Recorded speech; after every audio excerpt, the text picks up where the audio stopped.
On the morning of September 11th, a Franciscan priest named Brian Jordan got the news about the terrorist attacks as he returned to his church in Midtown Manhattan.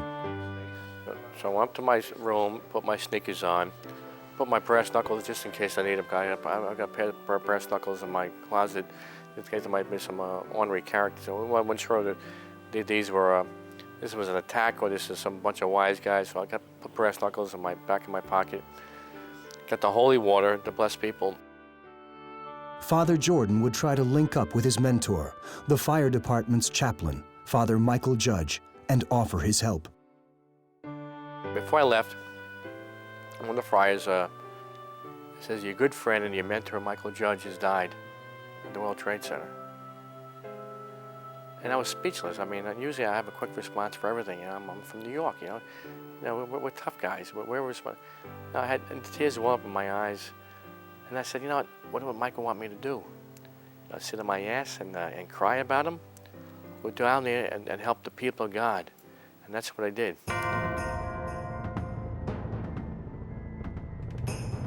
So I didn't ask for any help. I walked down there from 31st Street, walked all the way down to the West Street, right to Ground Zero, the World Trade Center. And I met a captain who I knew from the 1st Precinct down there. He recognized me, and he says, Father, we're glad you're here. He says, here's your gloves, and here's your mask. Go to work. Workers began arriving at the site the evening of the 11th, getting their first glimpse of 220 stories of building, scattered throughout Lower Manhattan. I came down in the middle of the night, and then I saw the Trade Center, or what was left of it, for the first time. And I just, I just stood there in shock. I couldn't believe what was going on, I was kind of aimlessly walking around, not even knowing really where to go or where to start.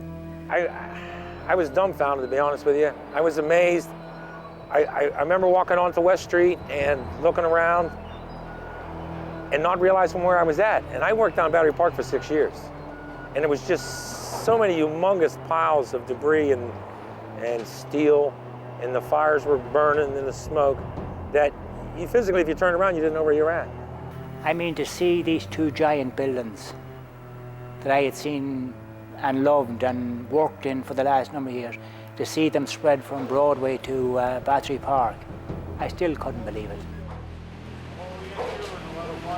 We just kept looking at it and saying, oh man, what a mess this is. And it was tangled and interlocked.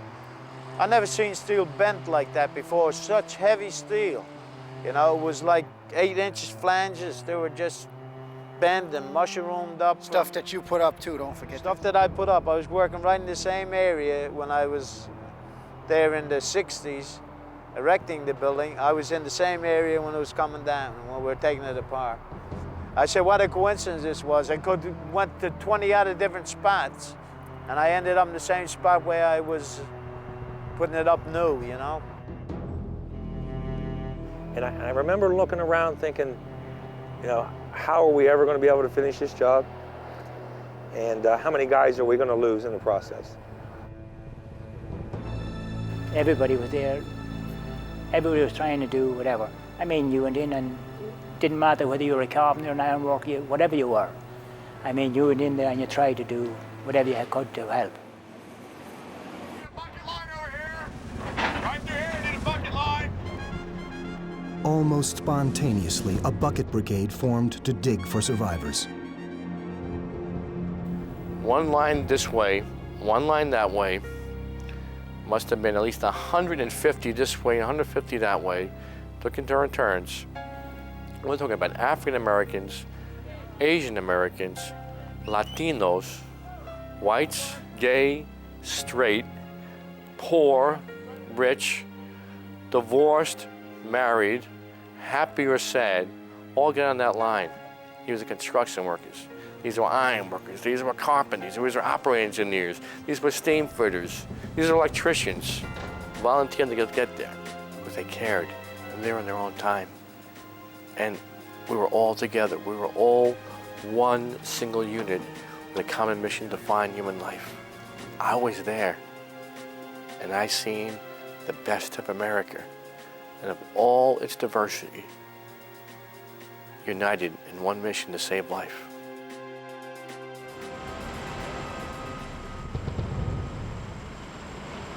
In the tense hours following the attacks, workers kept a wary eye peeled to the heavens for airliners. Warnings about secondary collapses triggered panicked evacuations. The ground was just so unstable that, everybody was waiting for the next building to come down. There was windows falling out of buildings everywhere. Before you know it, one guy would run because, you'd think that the building was coming down, and before you know it, there's 10 people running. Before you know it, there's 30 people stampeding, and if you fell down, you were gonna get run over. That happened quite a few times. The pile was literally on fire, steaming, buckling, heaving.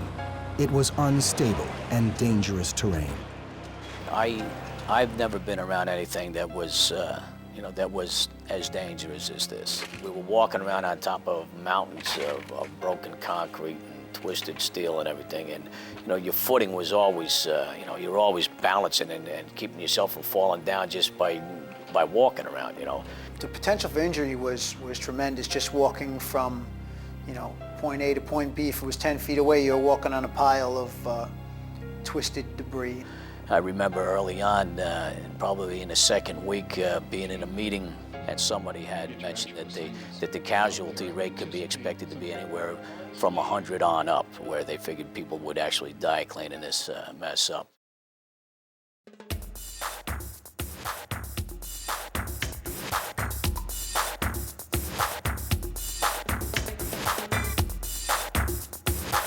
From the start, it was obvious that to clear the pile would require heavy equipment.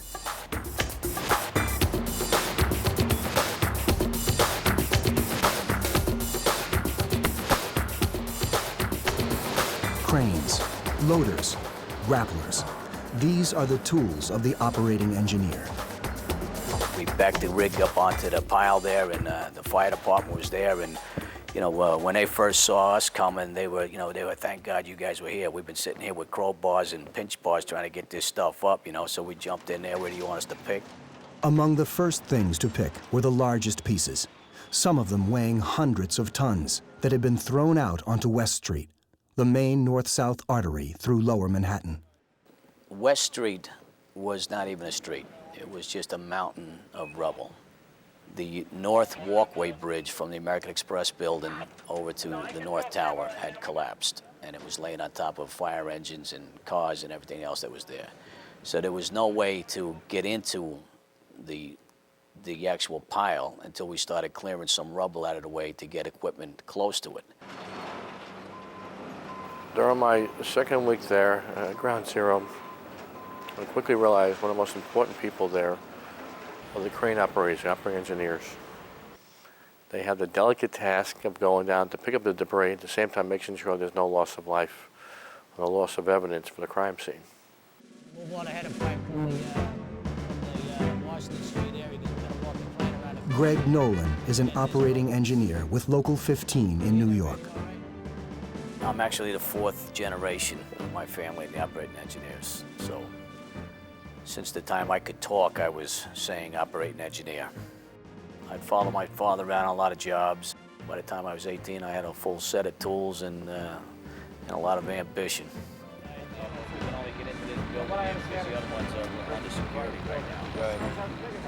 Like an artist who puts a painting on the canvas, Greg Nolan had the same gift of an artist to go in time to the rubble, make sure no life was harmed, no evidence was lost, but at the same time the work was done.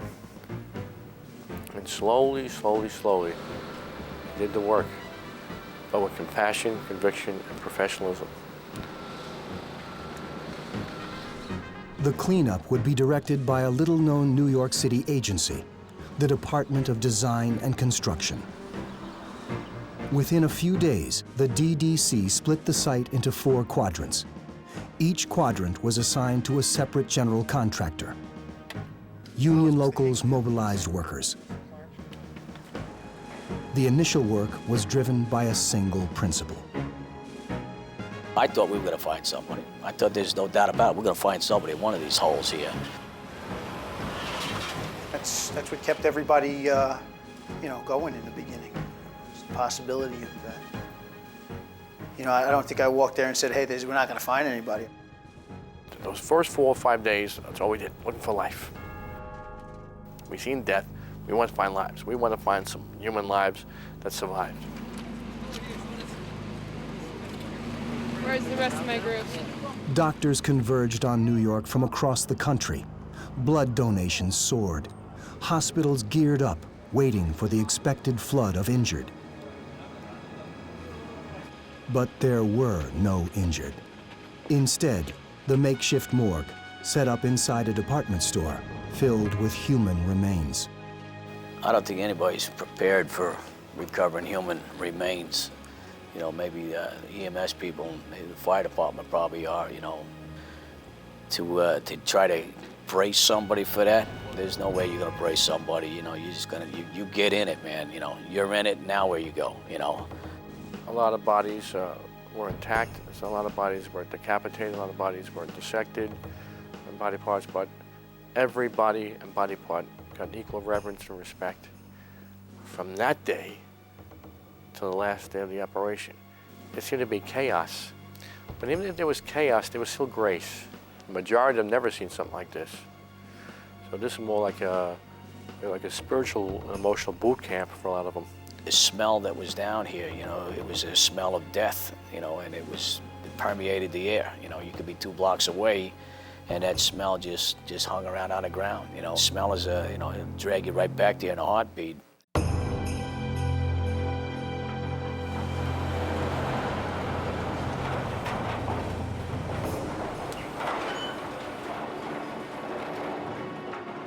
The teams worked 24 hours a day in 12-hour shifts.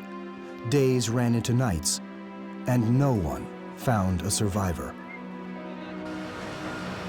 Days would go by before you even realized that, you know, what day it was, you know.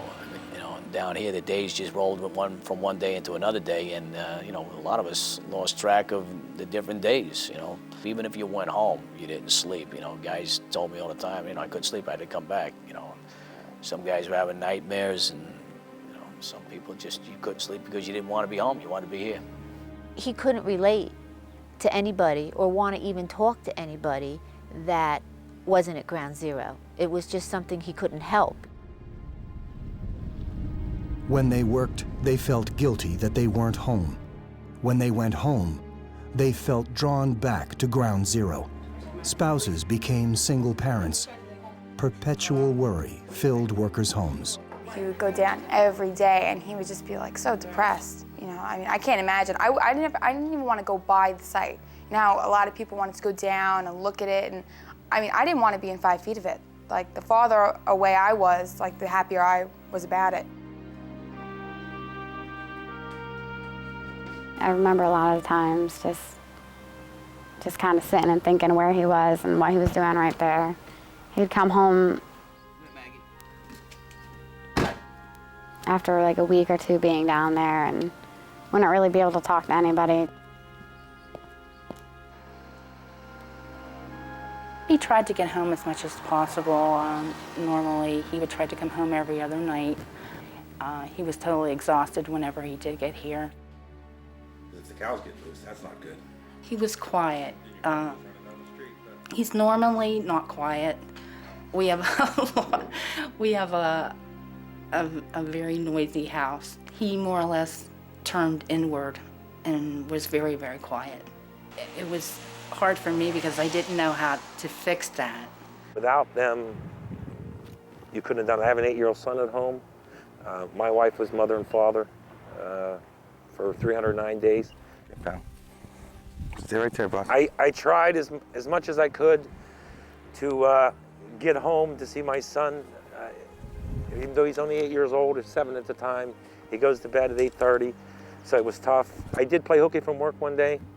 Hope nobody minds. Go ahead, easy, easy, easy. Went to the school when I took him out of the school when we played hooky. Left. Your military left. There you go. That's good, pal. He was never here.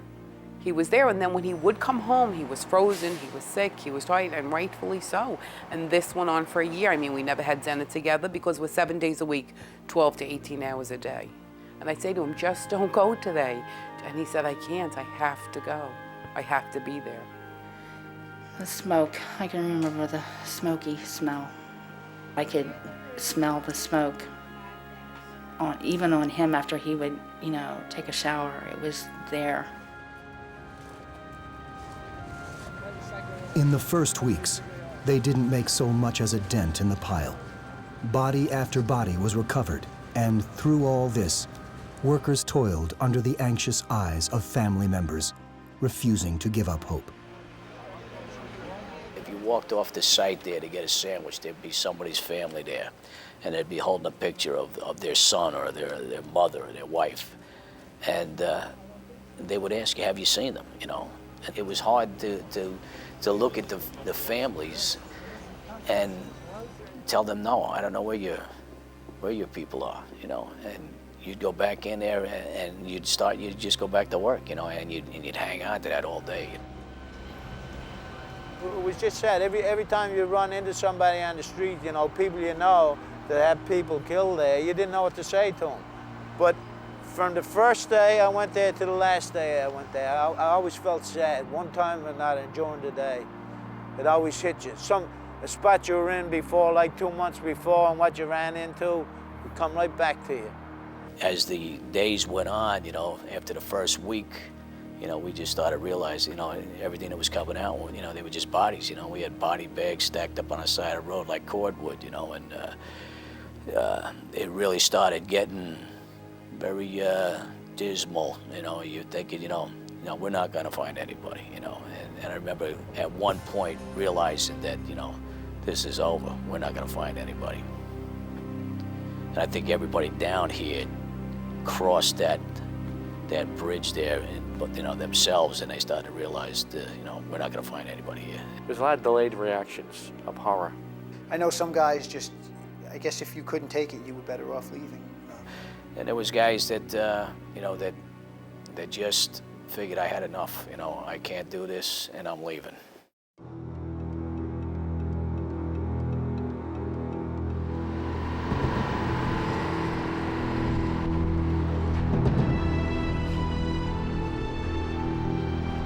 I always consider myself a pretty tough guy. And I don't mean bully tough, but just intestinal fortitude tough. I was a Marine for 5 years almost. I've been a dock builder for 17 years. We work out in the elements, and our work is dangerous, it's hard work. So when I got the opportunity to go down to the World Trade Center and work that Friday, I went down with a lot of motivation. We're gonna go down there, we're gonna take care of this job. It has to be done, it's up to us to get it done, no problem. But what I found out was, after just a few weeks, I was physically and emotionally just exhausted. It was a bad day. The wind was blowing up the river, and the smell was pretty bad, and it had been raining, and it was wet all day, and wet into the night. It got to the point that I was gonna quit.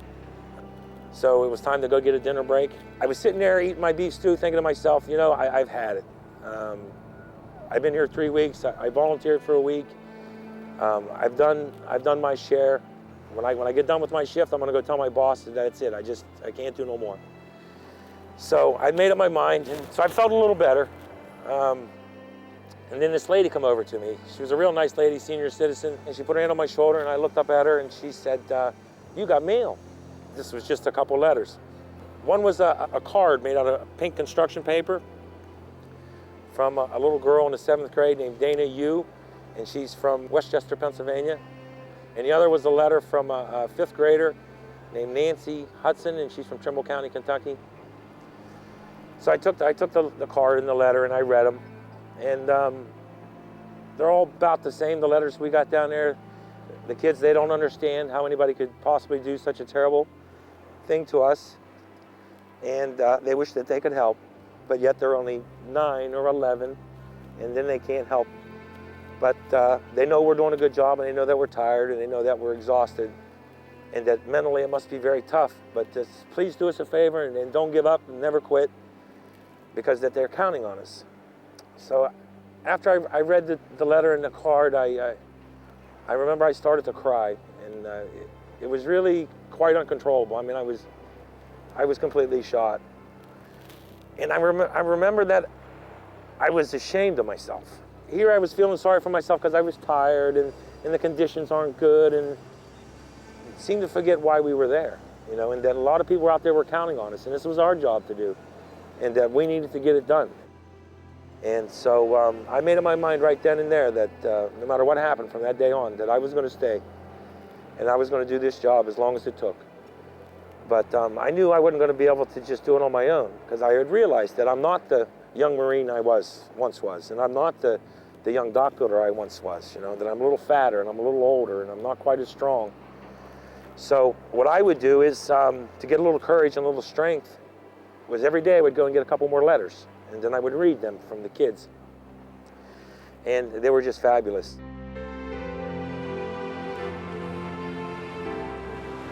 Slowly, morale returned to the pile as workers, on their own, found meaning in their work. Father Jordan became the chaplain of Ground Zero, ministering to all denominations, all faiths. For Father Jordan, the 12th day of the cleanup would become a turning point. Inside the ruins of Building 6, a laborer discovered something that startled him. It was a torn steel T-beam in the perfect form of a cross.